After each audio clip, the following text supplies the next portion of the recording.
नमस्कार दोस्तों, हमारी आज की इस कहानी के नाम है नियम। से पहले चैनल पर नए हैं तो प्लीज सब्सक्राइब कीजिए। मम्मी जी, देखो, आपकी छोटी बहू को अपने जूठे बर्तन सिंक में रख कर आ गई है। भला ये भी कोई बात हुई? अब मैं क्या जेठानी होकर उसके जूठे बर्तन धोऊंगी? तनु अपनी देवरानी पिंकी की शिकायत लगाते हुए अपनी सास से बोली। सुनकर सास सरला जी ने छोटी बहू पिंकी को वहीं से आवाज देकर बुलाया। छोटी बहू, जरा मेरे कमरे में आना। तो अपनी छोटी बहू से कहती है।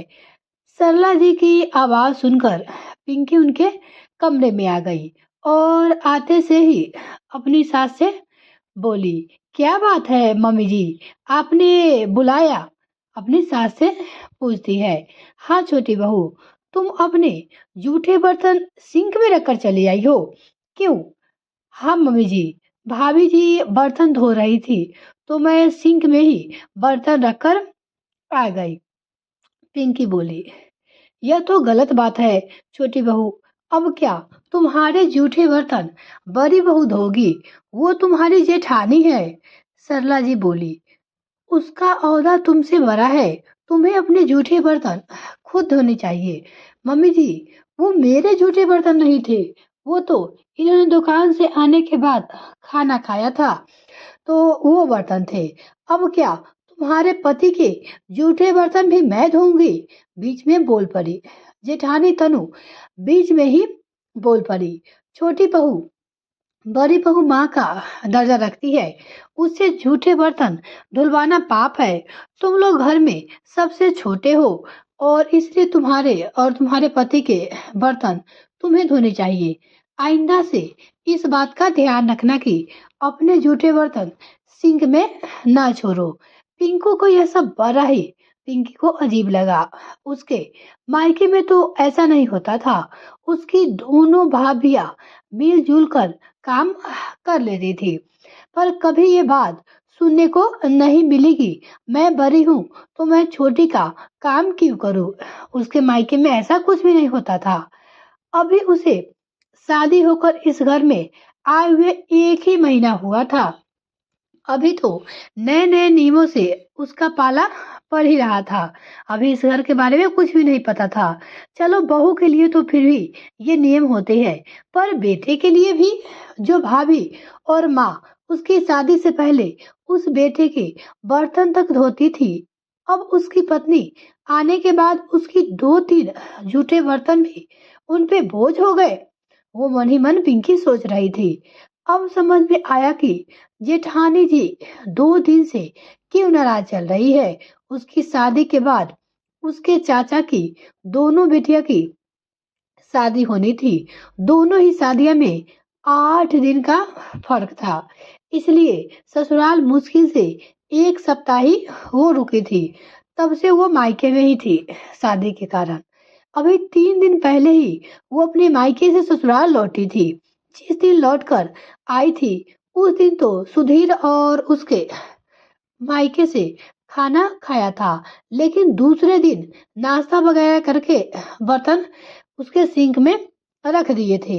सुबह के बर्तन जेठानी जी ने ही धोए थे, क्योंकि घर की साफ सफाई पिंकी ने की थी। पर तब से तनु नाराज ही उसकी जेठानी लग रही थी। पर आज नाराजगी का कारण भी पता भी चल गया पिंकी को। पर अब वो कर भी क्या करती, इसलिए चुपचाप रसोई में आई और सुधीर के जूठे बर्तन धोकर रख दिए और पिंकी कुछ भी नहीं बोली। दूसरे दिन सुबह का खाना पिंकी ने बनाया। तब तनु घर की सफाई साफ सफाई में लगी हुई थी। सबको नाश्ता वगैरह कराकर पिंकी अपने कमरे में आई तो देखा कमरे में झाड़ू पोछा नहीं हुआ था, जबकि पूरे घर में साफ सफाई हो चुकी थी। उसने अपनी जेठानी तनु से पूछा, भाभी, मेरे कमरे में झाड़ू पोछा नहीं लगाया क्या? आश्चर्य से पूछी। अरे, तुम्हारे कमरे में मैं भला साफ सफाई क्यों करने लगी? मैं तुम्हारी जेठानी हूँ और ओहदे में तुमसे बड़ी हूँ। वो तुम्हारा कमरा है, उसकी सफाई तुम करो। अब क्या तुम्हारे कमरे का झाड़ू पोछा भी मैं ही करूंगी? इससे पहले पिंकी कुछ कहती, सरला जी बीच में ही बोली, छोटी बड़ी बहू बोली, गलत तो नहीं कह रही है, तुम्हारे कमरे की सफाई तो तुम्हें ही करनी पड़ेगी। सास बीच में ही बोल पड़ी, भला वो तुम्हारे कमरे की सफाई क्यों करेगी, उसका ओहदा बड़ा है, कम से कम पूछने से पहले सोचना तो चाहिए था। सरला जी छोटी बहू से बोली। सुधीर भी वहीं पे खड़ा था, उसने भी सब कुछ सुना पर कुछ कहा नहीं। पर उसे भी सुनकर बड़ा ही अजीब लगा, क्योंकि उससे पहले ऐसा कुछ भी नहीं होता था घर में। कुछ दिन बाद पिंकी की तबीयत खराब हो गई थी, उसे टाइफाइड हो गया था। तब सरला जी ने सुधीर को अपने कमरे में बुलाया और उससे कहा, बेटा बहू की तबीयत खराब है तो तू एक काम कर, उसको उसके मायके छोड़ा। देख मुझसे तो काम होता नहीं है, और बड़ी बहू उसकी जेठानी है, ओहदे में उससे बड़ी है, तो वो भी उसका काम नहीं करेगी। सरला जी बोली, इससे तो उसकी माँ उसका अच्छे से ख्याल रख लेगी। थोड़ी देर तक सुधीर हैरानी से सरला जी यानी कि अपनी माँ को देखता रहा। ऐसा क्या दिख रहा है, कुछ गलत थोड़ी ना कह रही हूँ। सरला जी बोली, तुझे क्या पता, जाकर रसोई में देख, तेरी भाभी ने तो तेरे और तेरी पत्नी के जूठे बर्तन निकाल कर अलग रख दिए हैं, यह कहकर कि वह तुम्हारे जूठे बर्तन नहीं धोएगी, भला वो क्यों काम करेगी तुम्हारा। सरला जी बोली। सुनकर सुधीर बड़ा हैरान रह गया, उसे कुछ समझ नहीं आ रहा था। अभी कुछ महीने पहले तक तो मम्मी और भाभी दोनों मिलकर काम करते थे, उसकी पत्नी के आते ही मम्मी की उम्र हो गई और उससे काम नहीं होता। रही बात भाभी की, तो वो कब बार भाभी के घर के कामों में मदद तक करवाता था, लेकिन आज उसकी पत्नी की मदद के लिए कोई नहीं है। सुधीर को कुछ भी समझ में नहीं आ रहा था। कोई बात नहीं है मम्मी, मैं शादी करके उसे घर में लाया हूँ तो वो मेरी जिम्मेदारी है।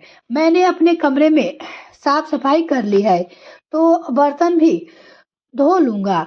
जिंदगी के सफर में कई हारी बीमारी लगी रहेगी, कल को बच्चे भी होंगे तब भी उसे सेवा की जरूरत पड़ेगी। हर बार तो उसे मायके नहीं भेज सकता। पर आप फिक्र मत करो, मैं अपनी पत्नी की सेवा खुद ही कर लूंगा। सुधीर अपनी माँ सरला जी से बोला, तू अपना काम संभालेगा या फिर उसकी सेवा करेगा, और कोई काम नहीं है क्या तेरे पास। सरला जी अपने बेटे सुधीर से पूछी, मम्मी जैसे भी मैनेज होगा मैं कर लूंगा। जब भाभी की डिलीवरी हुई थी तब भी मैं घर की साफ सफाई करके जाता ही था ना, और वापस आकर आपकी रसोई में मदद भी करवाता था, तो अब करने में क्या ही हर्ज है। माँ और भाभी के लिए कर सकता था तो पत्नी के लिए भी कर ही लूंगा। लेकिन आगे से इस बात का जरूर ध्यान रखना कि मेरी पत्नी भी अब किसी का काम नहीं करेगी। कहकर सुधीर कमरे से निकल गया। सबसे पहले जाकर रसोई में उसने अपनी और पिंकी के जो भी जूठे बर्तन थे वो धोकर रखा, और उसके बाद बाजार जाकर डिस्पोजल खरीद लाया और उन्हीं डिस्पोजल में दोनों पति पत्नी शाम का खाना खाया। लेकिन यह देखकर बड़ा जहां बड़ी बहू तनु गई, वही सरला जी काफी हंगामा किया, वो चिड़चिड़ा गई। ऐसे हंगामों को देखकर पिंकी को रोना आ गया। आखिर ऐसे अशांति में पिंकी कैसे रहती, उसे भी आराम की जरूरत थी अभी। इसलिए थक हार कर सुधीर उसे अपनी पत्नी को यानी मायके छोड़ आया। जब पिंकी ठीक होकर वापस आई तो घर में वापस वही हालत हो गए।